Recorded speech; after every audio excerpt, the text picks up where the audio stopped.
Tūlīt uzzinās, kā nobloķēt reklāmas gan datorā, gan telefonā, gan televizorā, gan spēļu konsolē, gan planšetē un citās iekārtās tavā tīklā.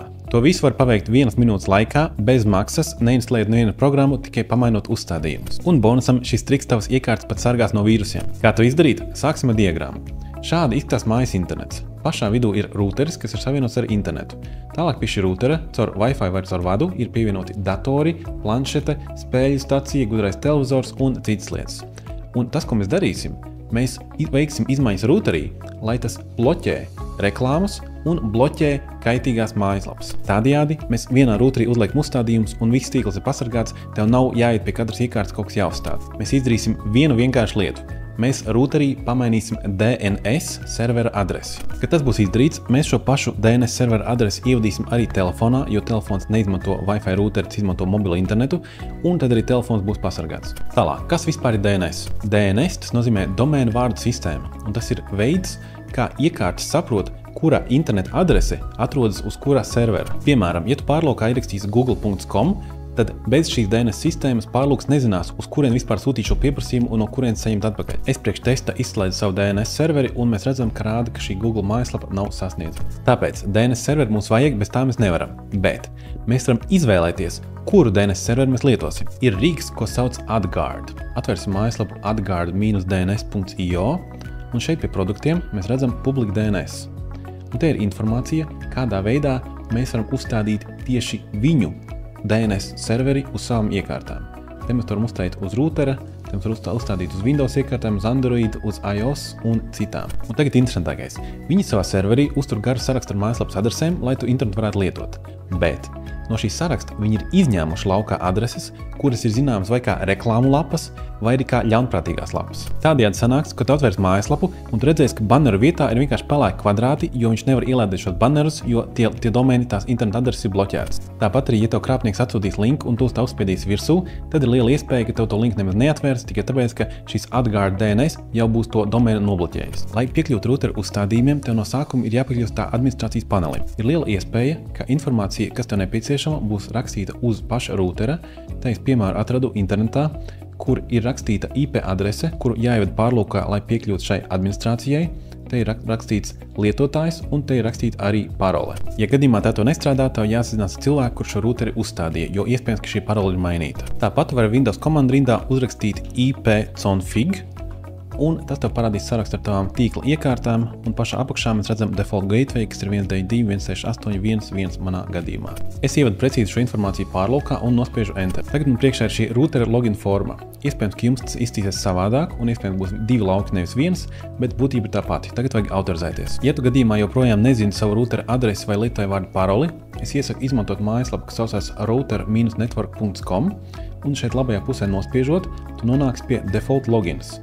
Un šeit ir garš saraksts ar dažādiem rūteriem un ražotājiem, un katram ir norādīts, kāds pēc noklusējuma ir autorizācijas links, kāds ir lietotājs un kāda ir parole. Kad esat veiksmīgi autorizējušies rūtera administrācijā, jums būs jāatrod vietu, kur nomainīt šos uzstādījumus. Tātad katram rūterim tas savādāk. Es jums nevaru pastāstīt, kur tas tieši atrodas, tāpēc meklējiet vienkārši caur visām sadaļām, kamēr atrodat kaut ko līdzīgu šim. Tātad tas parasti sastāv no tā, ka ir IP adrese, subnet maska, ir default gateway, ir primārā un sekundārā DNS adrese, un, ka jūs atrodat, tā ir tā vieta. Tagad atkal atvērsim adguard-dns.io mājaslapu, un mēs šobrīd atrodamies sadaļā, kas ir zem produkts un public DNS. Tātad mēs ejam šeit lejā un meklējam option 2 configure adguard DNS manually.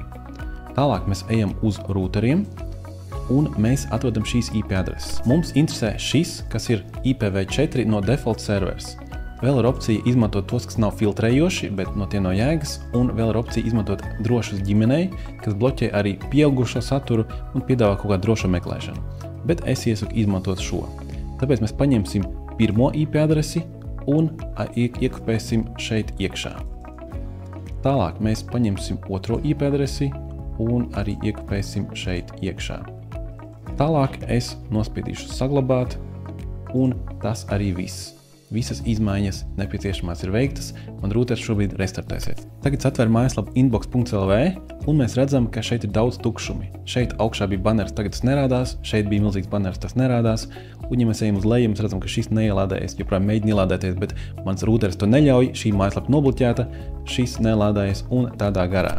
Tālāk, es vēlos pasargāt arī savu mobilo telefonu. Tāpēc es došos uz mājaslapu Atguard atkal un norādīšu šo manuālā konfigurācijas režīmu. Tālāk, tu vari izvēlēties šeit iPhone, ja vēlies, es izvēlēšos Androidu, un te ir pamācība, kā Android šīs izmaiņas veikt. Šeit var uzstādīt privātos DNS serverus un uzstādīt šo DNS atguard.dns.com un veikt nepieciešamās izmaiņas. Uz iOS ir arī līdzīgi šādas opcijas veicamas.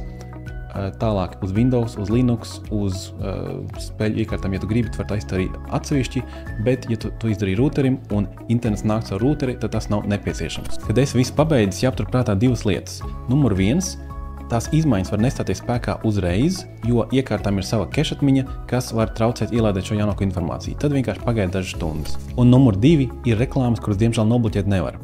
Es parādīšu, kāpēc. Te ir saraksts ar domēnu vārdiem, kurus, piemēram, YouTube izmanto, lai rādītu tev reklāmas. Un mēs redzam, ka šie 3 tiks lieliski nobloķēti, tur viss kārtībā. Šie 3 augšējie tiks lieliski nobloķēti, tur viss kārtībā. Bet šie 2 ir tie paši YouTube domēni. Un tā kā mēs nevaram nobloķēt visu YouTube domēnu, ja tas savādāk te nestrādās YouTube, tāpēc arī šīs reklāmas tādā veidā nobloķēt nevar. Bet lielākā daļa reklāmas tomēr pazudīs un dzīvē tajā būtu vieglākai. Saglabā video, vēlāk noderēs.